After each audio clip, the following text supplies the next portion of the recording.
Hello, welcome to episode 2 of the African Intellectual Property Jurisprudence podcast. I am Samyai. Now, we're going to continue today from episode 1. In episode 1, we did a little bit of overview of what we're trying to do in this podcast channel. We're trying to make visible and also reinforce and enhance what I call the African intellectual property jurisprudence. So today, I'm going to specifically discuss a little bit of the practical and existing expressive methods that most of the African peoples, the indigenous African people had with them before Western ideological or Western jurisprudential bent was made dominant, so to say. So, now, the detail of this podcast, detailed content will be available for subscription in later episodes, but let's take advantage of this free and also general edition. So I'm going to use an example that we in Africa had before, in quote, the white man invaded our territories, before slave trade, before colonization, and before the historical events that happened in the continent of Africa and most of the global south. So I'm going to use Nigeria here and Kenya and Tanzania a little bit here. So before our civilization was invaded, we had our own political regimes. And if you are familiar with intellectual property, you will realize that intellectual property is interconnected with political systems and the larger legal systems of each country, each nation. So the African communities had their sovereignties. The sovereignties was actually segregated from the grassroots up to form what I call a pyramidal system of governance. So we had the committees, the groups, family systems, family political hierarchy that controlled and managed societies from the family. We had the clan.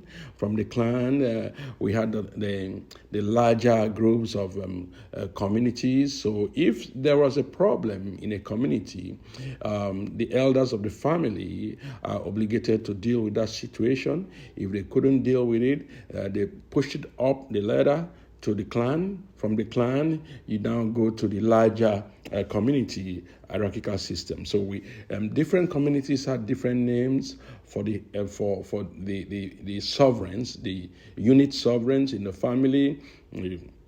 Head of families, Ete, for instance, in the Bibio land, you had Obas, you have chiefs, you have there was a lot of nomenclatures used.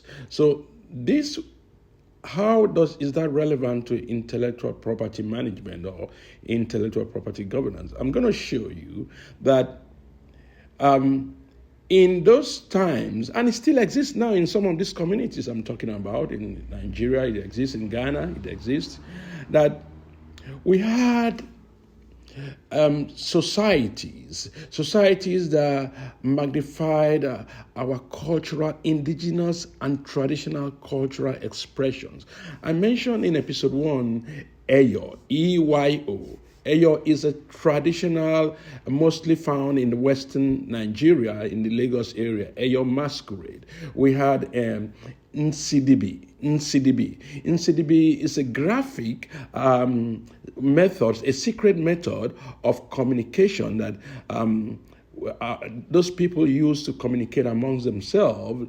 It's a kind of a creative system of how they communicated, and it's popular now by a lot of artists. Victor Ekpok is one of the in the forefront now who does his art in that form, and we had things like EKPO Masquerade in the southeastern region of Nigeria.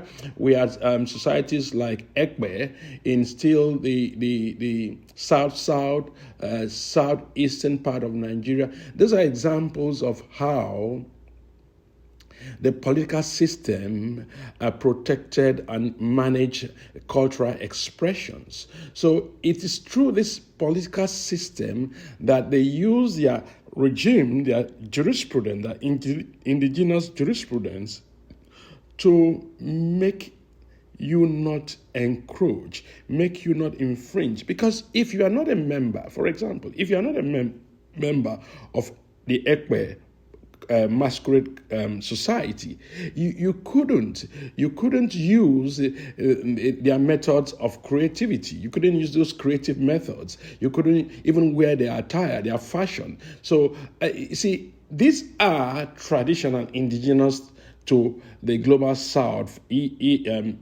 i.e., peoples of the present-day Nigeria.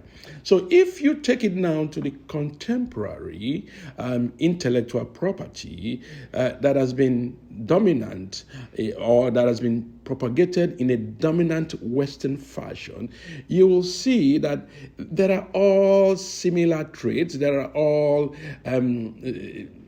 in terms of the definition, descriptions of what is legal or enforceable in copyright, or in terms of what is enforceable in patents, you'll see that these peoples of the global south of Africa, of Nigeria, had or still have similar characteristics, similar eligibility metrics of the present day intellectual property jurisprudence. So why then can't we recognize the traditional cultural expressive metrics or traditional cultural expressive designs of this indigenous art or these indigenous works? So you see that now it is my position, and it is of others, that yes, it's either we adopt a sui generis, meaning a specialized jurisprudence, or we have to recognize the fact that we have to key in the existing traditional systems into the contemporary. For instance, the recently agreed upon accession to the WIPO traditional knowledge treaties and genetic genetic regimes of properties that recently occurred although it took so long, but it's a right step that we are taking. So why don't we extend it also quickly into this TCE, meaning the traditional cultural expression? So briefly, that is what I intended to do in these short minutes today, to show that we had a system. There exists a system. There still exists that system where the indigenous people of the developing economies or the global south had, which is just similar to what we have now. So the nuances of contemporary legal construct, like public domain, this thing has been in public domain, therefore we can't protect it. We have idea, expression dichotomy, therefore copyright cannot enforce it. Well, we could sit down again and create our own African intellectual property jurisprudence. That's what I keep saying. So if there is a way that it can be done by turning a legal abstract and make it convincible, why don't African scholars, African expert, IP expert, also develop their own jurisprudence by making this construct, developing this construct. So I think we should start thinking deeply. I know there's been a lot of talk on this issue. I'm just joining the voice. I'm one of the voices out here now, saying that, let us not tarry. Let us not slow it down now. Let's continue making the case. Let's be more of crusaders in this field. So I will close by also referring, because I think I'm talking too much about Nigeria. Yes, I was born in Nigeria, so I have a lot of knowledge about this, and my research also does a lot about Nigeria. But you'll see also that in Kenya and northern Tanzania, we have the cases of the Maasai people whose fashion has been misappropriated for a long time. So you ask yourself, what is that technique? What mechanism has made the fashion, the fabric that the Maasai people has or had been using for a long time, that made it so interesting that Louis Vuitton and a lot of fashion people of these fashion industrial spaces of Europe, of North America, of the Western Hemisphere or the Northern Hemisphere, what kept that fabric to be that that catchy to the eyes, to even give the investors from this big industrial basis to now see it enough to adapt it into their own fashion system and make so much money out of it. So there is that intellectual property, that indigenous intellectual property from the Maasai people. They got it from their forebears. It's traditional. It's indigenous. It belongs to them. It belongs to us. So, ladies and gentlemen, thank you for listening. I hope you will check out this platform, this podcast, African Intellectual Property Jurisprudence. I am Sami reporting. Thank you.